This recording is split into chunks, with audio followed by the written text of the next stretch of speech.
قوم يحبهم ويحبونه أذلة على المؤمنين أعزة على الكافرين يجاهدون في سبيل الله ولا يخافون لومة لائم ذلك فضل الله يؤتيه من يشاء والله واسع عليم صدق الله العظيم وصدق رسوله النبي الكريم ونحن على ذلك لمن الشاهدين والشاكرين والحمد لله رب العالمين إن الله وملائكته يصلون على النبي يا أيها الذين آمنوا صلوا عليه وسلموا تسليما اللهم صل على محمد وعلى آل محمد كما صليت على إبراهيم وعلى آل إبراهيم إنك حميد مجيد اللهم بارك على محمد وعلى آل محمد كما باركت على إبراهيم وعلى آل إبراهيم إنك حميد مجيد میرے انتہائی قابل احترام دوستوں، ساتھیوں، عزیزوں اور سننے والی میری محترم ماں اور بہنوں، آپ کے سامنے سورہ مائدہ کی ایک آیت مبارکہ کی تلاوت کی ہے، جس میں اللہ رب العزت نے محبت کے 4 اسباب بیان فرمائے کہ ان 4 وجوہات کی وجہ سے اللہ بندے سے محبت کرتا ہے۔ ویسے قرآن پاک میں اور بھی کافی وجوہات اللہ نے بیان فرمائی۔ کہیں پہ فرمایا ان اللہ یحب المحسنین، اللہ احسان کرنے والوں سے، اللہ نیکی کرنے والوں سے محبت کرتا ہے۔ کہیں پہ فرمایا ان اللہ یحب المتقین، اللہ متقیوں سے محبت کرتا ہے۔ کہیں پہ فرمایا کہ وَيُحِبُّ الْمُتَطَهِّرِينَ، اللہ پاک صاف رہنے والوں سے محبت کرتا ہے۔ تو اور بھی بڑی وجوہات ہیں کہ جس کی وجہ سے اللہ بندے سے محبت کرتے ہیں، لیکن جو آیت مبارکہ آپ کے سامنے پڑھی، اس آیت مبارکہ میں 4 عمل اللہ نے ذکر کیے ہیں۔ فرمایا یہ کام کرو اللہ محبت کریں گے۔ وہ کام کیا ہے؟ کام بتلانے سے پہلے تھوڑا سا تذکرہ اللہ نے ان لوگوں کا کیا ہے جو دین سے پھر جانے والے ہیں۔ غور کیجیے گا ذرا، اللہ رب العزت نے فرمایا کہ یا ایھا الذین آمنوا، اے ایمان والو، من یرتد منکم عن دینہ، جو کوئی بھی تم میں سے اپنے دین سے پھر گیا تو اللہ کو تمہاری ضرورت بھی نہیں ہے۔ فسوف یأتی اللہ بقوم یحبهم ویحبونه، پھر اللہ ایسی قوم کو لے آئیں گے جو تم سے بہتر ہوں گے اور وہ اللہ سے محبت کرتے ہوں گے، اللہ ان سے محبت کرتا ہوگا۔ خلاصہ کیا ہے؟ خلاصہ یہ نکلا کہ اللہ فرمائے کہ اے ایمان والو، اگر تم ایمان سے پھر جاؤ تو ہمیں تمہاری ضرورت بھی نہیں ہے، پھر جاؤ، ہمارا کون سا نقصان ہے؟ سارے کے سارے اللہ کے انکار کرنے والے بن جائیں، خدا کی قسم اللہ رب العزت کی شان، مقام اور مرتبے میں اتنی سی بھی کمی نہیں آ سکتی۔ اگر ہم یہ سمجھیں کہ شاید ہمارے ذکر و اذکار سے، ہماری نمازوں سے، ہماری تلاوتوں سے اللہ کا مرتبہ بڑھ جاتا ہے، یہ ہماری غلطی ہے۔ اللہ کا مرتبہ نہیں بڑھ جاتا، ہاں ذکر و اذکار، تلاوت اور اسی طرح عبادات کرنے سے بندے کا اپنا مقام اور مرتبہ بڑھ جاتا ہے۔ اسی طرح اگر سارے کے سارے ماننے والے بن جائیں، اللہ کا مقام اور مرتبہ بڑھے گا نہیں۔ سارے کے سارے انکار کرنے والے بن جائیں، اللہ کا مقام اور مرتبہ گھٹے گا نہیں۔ اللہ کی مخلوق تھوڑی تو نہیں ہے، بے شمار اللہ کی مخلوق ہے، ان گنت اللہ کی مخلوقات ہیں، ان گنت، جس میں سے انسان ایک مخلوق ہے، اور ہم صرف ایک مخلوق کو شمار کرنا چاہیں، پوری دنیا کے انسانوں کو ہم شمار نہیں کر سکتے۔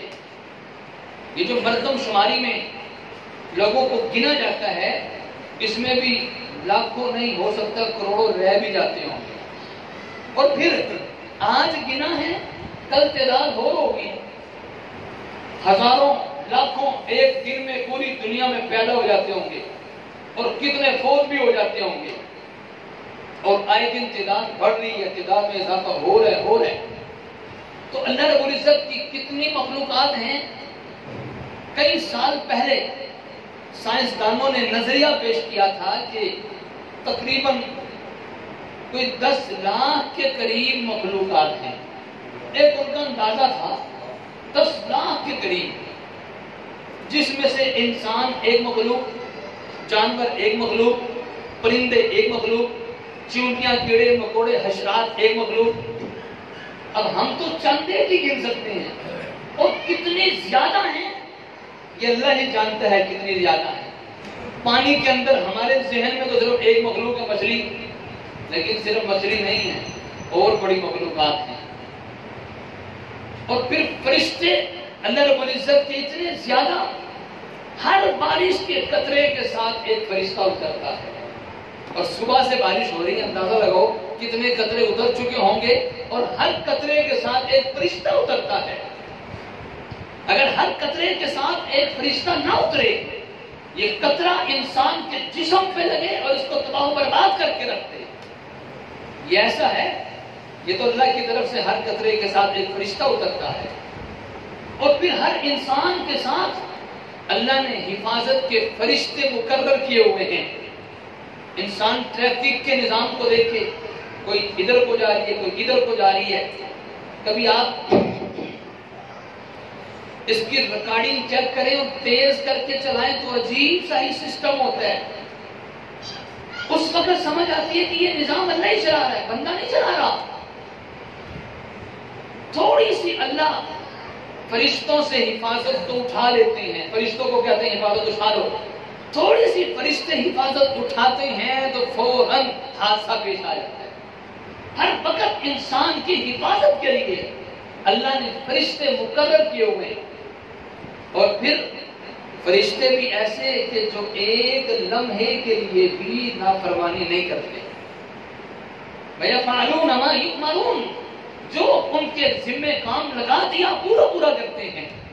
فرشتے نافرمانی نہیں کرتے، فرشتے بھولتے بھی نہیں ہیں، فرشتے تھکتے بھی نہیں ہیں، فرشتے اکتاتے بھی نہیں ہیں، فرشتوں کو تھکاوٹ نہیں ہوتی، فرشتوں سے غلطی نہیں ہوتی، ایک سیکنڈ کے برابر بھی نافرمانی نہیں کرتے۔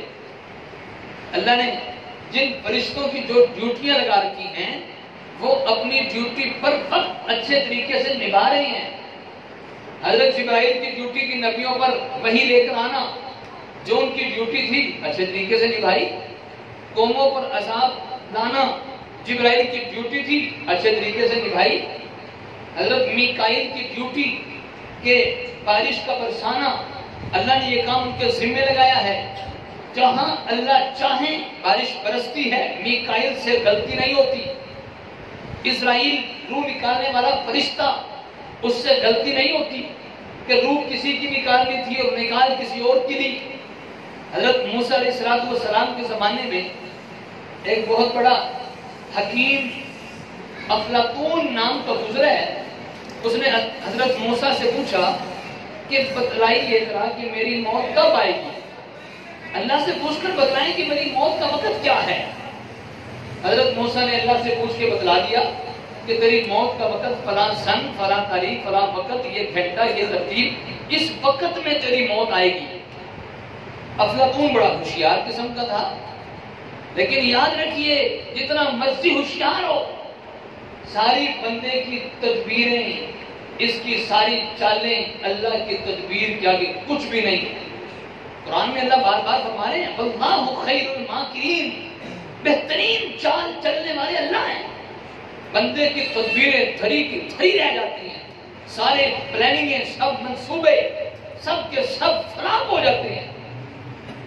افلاطون نے کیا کیا، اپنے جیسے 20 نقلی کے مجسمے تیار کیے، بالکل سیم اپنے جیسے، اور اس کے مائنڈ میں یہ تھا کہ جب موت کا وقت قریب آئے گا اور میں سارے مجسمے لائن قطار رکھ کر اور اس کے بیچ میں میں خود بیٹھ جاؤں گا، فرشتہ آئے گا، اس کو پتہ نہیں چلے گا کہ اوریجنل کون ہے اور نقلی کون ہے. اس لیے جب اس کو پتہ نہیں چلے گا، میری روح نکالنے کا وقت گزر جائے گا. جب وقت گزر گیا تو مجھے موت نہیں آئے گی. یہ اس کی سوچ تھی. رب کی طاقت اور فرشتوں کی طاقت کا تو اندازہ لگا سکتے ہیں. اللہ نے فرشتوں کو کیا طاقت دی ہے، ان کو غلطی لگتی نہیں ہے. افلاطون نے اپنے جیسے مجسمے تیار کر کے بیچ میں بیٹھ گیا اور اس کے ذہن میں یہ کہ فرشتہ آئے گا، وہ دیکھے گا، ایک ایک کو چیک کرے گا اصل کون ہے اور نقل کون ہے. جب تک میرے پاس پہنچے گا موت کا وقت گزر گیا ہوگا، میری موت نہیں آئے گی. فرشتہ آیا، اس نے دیکھا ایک جیسے کافی سارے مجسمے پڑے ہوئے ہیں. تو فرشتے نے دیکھتے سارے کہا کہ واہ، بنانے والے نے کیا خوب چیز بنائی ہے، لیکن ایک کمی پھر بھی چھوڑی ہے، ایک کمی پھر بھی چھوڑی ہے. جب اس نے یہ کہا ایک کمی پھر بھی چھوڑ گیا ہے، جو اوریجنل افلاطون تھا وہ فوراً بول پڑا کہ وہ کون سی کمی ہے. فرشتے نے کہا یہی کمی ہے، بس اس کی روح نکال لی فوراً. تو جب موت کا وقت آتا ہے اس سے کوئی بچ نہیں سکتا. تو اسرائیل کی ڈیوٹی لگائی روح نکالنے کی، اس کو غلطی نہیں لگتی، وہ روح نکالنے میں اس کو تاخیر نہیں ہوتی. اللہ رب العزت نے اسرائیل کے سامنے پوری دنیا ایسے رکھ دی جیسے پلیٹ کے اندر رکھے ہوئے چنے. اب ایک چنا یہاں سے اٹھانا ہو، ایک یہاں سے اٹھانا ہو، ایک یہاں سے اٹھانا ہو تو کوئی دیر ہے نہیں لگتی. یہ پوری دنیا اسرائیل کے سامنے پلیٹ کی طرح ہے. بیچ میں چنے ہیں انسانوں کی شکل میں، جس کو جہاں سے چاہے اللہ کے حکم سے اٹھا لیتا ہے، اس کو مشکل کوئی نہیں ہے. حضرت سلیمان علیہ السلام کا زمانہ تھا. ان کی محفل میں، ان کی مجلس میں ایک بندہ بیٹھا تھا. موت کا فرشتہ آیا اور بڑے گھور کر غصے کے ساتھ اس آدمی کو دیکھنے لگا. اس آدمی کو بڑا ڈر سا محسوس ہوا. اس نے حضرت سلیمان کو کہا کہ سلیمان، آپ ہوا کو آرڈر کریں مجھے فلاں ملک میں پہنچا دیں. حضرت سلیمان نے ہوا کو حکم دیا، ہوا نے اٹھایا اس بندے کو فلاں ملک میں پہنچا دیا. اب چند عرصے کے بعد روح نکالنے والا فرشتہ اسرائیل دوبارہ حضرت سلیمان کے پاس آیا. تو حضرت سلیمان نے پوچھا کہ تو پہلے ایک مرتبہ میرے پاس آیا تھا اور تو اس شخص کو بڑا گھور کے دیکھ رہا تھا، وجہ کیا تھی، کیا معاملہ تھا؟ تو حضرت اسرائیل نے، روح نکالنے والے فرشتے نے کہا کہ مجھے اللہ نے اس کی روح نکالنے کے لیے بھیجا تھا اور اس کی روح نکالنے کا وقت بالکل قریب آ پہنچا تھا. تو میں سوچ یہ رہا تھا اس کی روح نکالنے کا وقت، موت کا وقت بالکل قریب آ چکا ہے اور آرڈر یہ ہے کہ اس کی روح فلاں ملک میں نکالنی ہے. میں سوچ یہ رہا تھا کہ یہ اس کی موت کا وقت بالکل قریب ہے اور یہ یہاں بیٹھا ہے، یہ وہاں کیسے پہنچے گا؟ تو اس نے خود ہی آپ کو کیا دیا کہ ہوا کو کہیں کہ مجھے وہاں پہنچا دے. یہ وہاں پہنچا تھا، میں نے فوراً وہاں جا کے روح نکال دی. تو اللہ نے فرشتے کی ڈیوٹی لگائی. فرشتے سے بھی غلطی نہیں ہوتی. اسرافیل ایک فرشتہ ہے اللہ کا، اسرافیل، اس کی ڈیوٹی اللہ نے یہ لگائی ہے کہ جس وقت قیامت آئے گی اسرافیل سور پھونکیں گے. ایک سینگ کی شکل کا باجا جس میں اسرافیل پھونک ماریں گے اور دوسری طرف سے آواز نکلے گی. آواز اتنی تیز ہوگی، اتنی تیز ہوتے ہوتے ہوتے اتنی تیز ہو جائے گی کہ لوگوں کے کلیجے پھٹ جائیں گے اور قیامت آ جائے گی. اب اسرافیل کی ڈیوٹی صرف یہ ہے، سور پھونکنا ہے.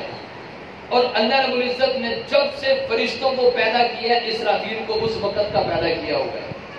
اس وقت کا اسرافیل کے ہاتھ میں سینگ کی شکل کا باجا موجود ہے اور منہ سے لگائے بیٹھے ہیں اور اللہ کی طرف دیکھ رہے ہیں.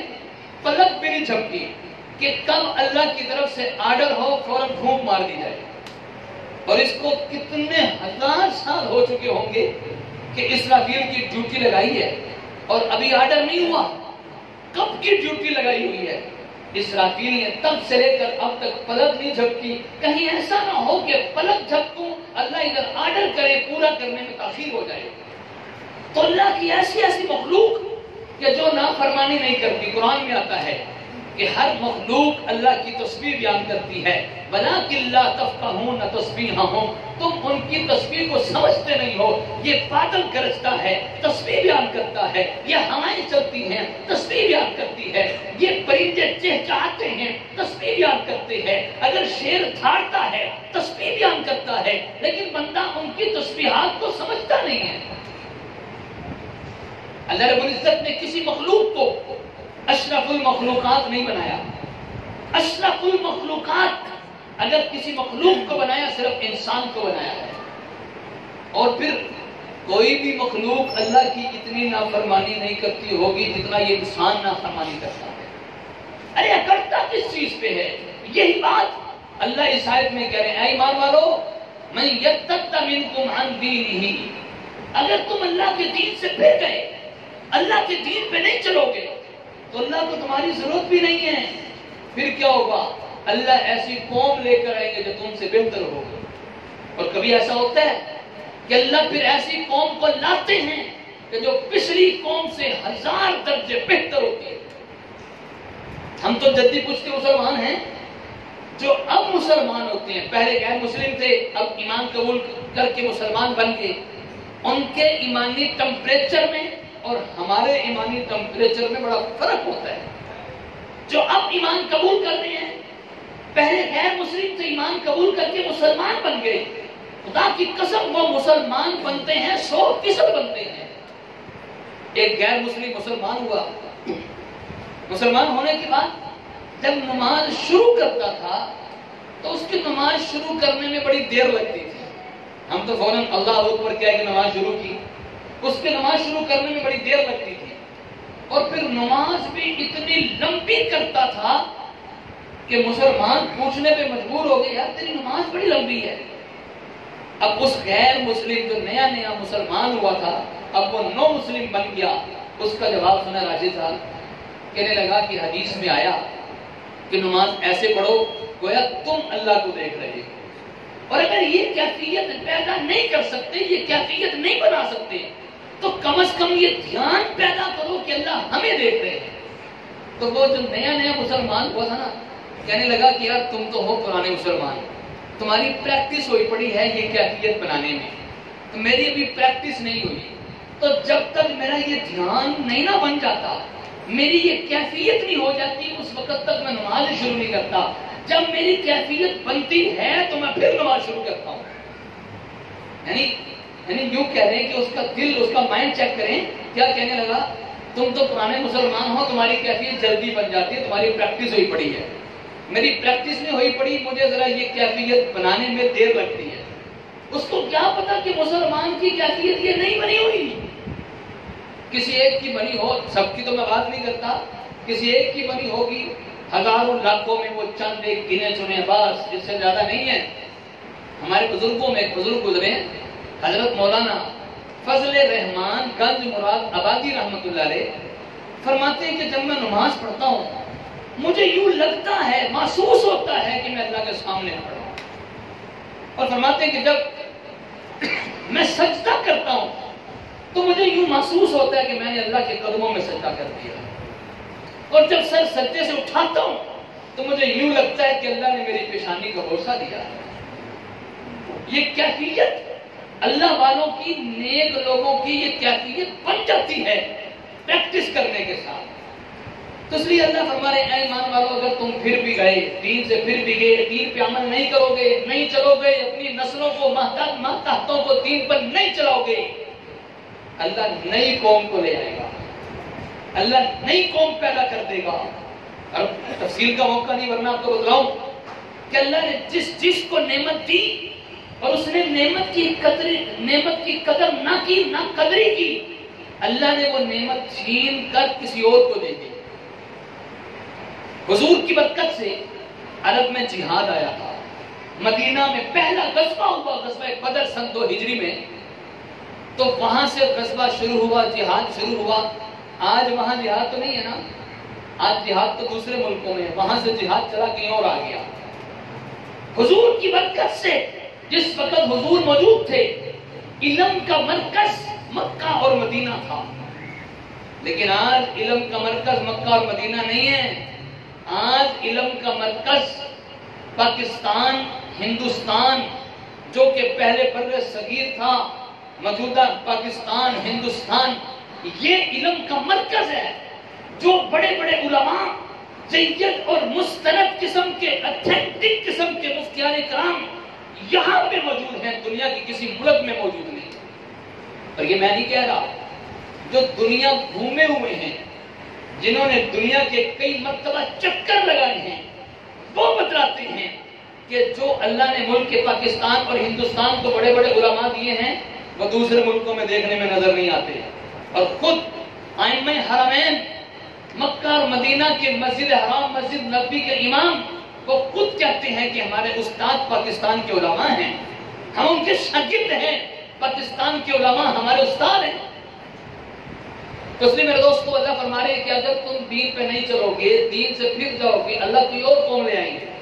اچھا، اس قوم میں 4 باتیں ہوں گی، بس توجہ ذرا، خلاصہ بیان کرنے لگا ہوں۔ اس قوم میں 4 باتیں، 4 کوالٹی ہیں، ان میں 4 خوبی ہوں گی۔ پہلی خوبی، اذلۃ علی المؤمنین، مومنوں کے ساتھ بڑے نرم ہوں گے، آپس میں بڑے نرم ہوں گے۔ اور دوسری خوبی، اعزۃ علی الکافرین، کافروں کے مقابلے میں سخت ہوں گے۔ یہ مسلمان کی خوبی ہے۔ مسلمان ذات برادری کو نہیں دیکھتا، پوری دنیا میں بسنے والا مسلمان کہیں پر بھی ہوگا، آپس میں بھائی بھائی ہیں۔ انما المؤمنون اخوہ، سارے کے سارے مومن آپس میں بھائی بھائی ہیں۔ نبی پاک صلی اللہ علیہ وسلم نے ارشاد فرمایا کہ مومن سارے کے سارے ایک جسم کی طرح ہیں، ایک جان کی طرح ہیں۔ جس طرح مثال کے طور پہ ایک پورے جسم کے اندر ایک آنکھ کو تکلیف ہوتی ہے تو پورا جسم بے چین ہوتا ہے، داڑھ میں درد ہوتی ہے پورا جسم بے چین ہوتا ہے، کان میں تکلیف ہوتی ہے پورا جسم بے چین ہوتا ہے۔ صحیح مسلمان بھی وہی ہے۔ پوری دنیا میں جہاں کہیں بھی کسی مسلمان کو تکلیف ہو، یہاں کے مسلمانوں کو درد ہونا چاہیے۔ اگر درد پیدا ہو گیا، اس کا مطلب صحیح معنی میں مسلمان ہے۔ ہم مطمئن رہیں، خاموش رہیں کہ ہمارے ملک میں کون سا ہو رہا ہے، ہمارے ساتھ کون سا ہو رہا ہے، کسی اور کے ساتھ زیادتی ہو رہی ہے۔ ارے مسلمان تو ہے، اگر کسی مسلمان کے ساتھ زیادتی ہو تو دوسرے مسلمان کو تکلیف اور درد ہونا چاہیے۔ یہ ہے ایمان والے، یہ ہیں جس کے بارے میں اللہ فرما رہے ہیں کہ میں ان سے محبت کرتا ہوں۔ پہلی علامت یہ ہے ایمان والوں کے ساتھ نرم دل ہوں گے۔ دوسری علامت یہ ہے کافروں کے ساتھ سخت ہوں گے۔ آج ہمارا رویہ آپس میں سخت، آپس میں لڑائی، ناچاکیاں، جھگڑے، اور کافروں کے ساتھ ہماری بڑی ہمدردی ہے۔ کافروں کے ساتھ بڑی ہماری ہمدردی، ان کو تحفے دیے جا رہے ہیں، ان کو گفٹ دیے جا رہے ہیں، ساروں ان کی اقلیتوں کا سب کا خیال رکھا جا رہا ہے، اور اپنے ملک میں بسنے والے مسلم ترس ترس کے بھوک اور پیاس کے ساتھ مر رہے ہیں، ان کا خیال نہ رکھا جائے۔ بات سمجھ آ رہی کہ نہیں آ رہی؟ اب اس پر صحابہ اکرام کے بڑے واقعات ہیں کہ وہ ایک دوسرے پر کیسے جان نچھاور کرنے والے تھے۔ یہی ہیں صحابہ اکرام جن کے بارے میں اللہ رب العزت نے فرمایا یؤثرون علی انفسہم ولو کان بہم خصاصہ، یہ اپنے اوپر اوروں کو ترجیح دینے والے ہیں، اگرچہ ضرورت ان کو بھی ہوتی ہے لیکن یہ دوسروں کو ترجیح دینے والے ہیں۔ ایک واقعہ سناتا ہوں، صرف ایک صحابی کے پاس کسی نے بکرے کی سری صدقے کی بھیجی۔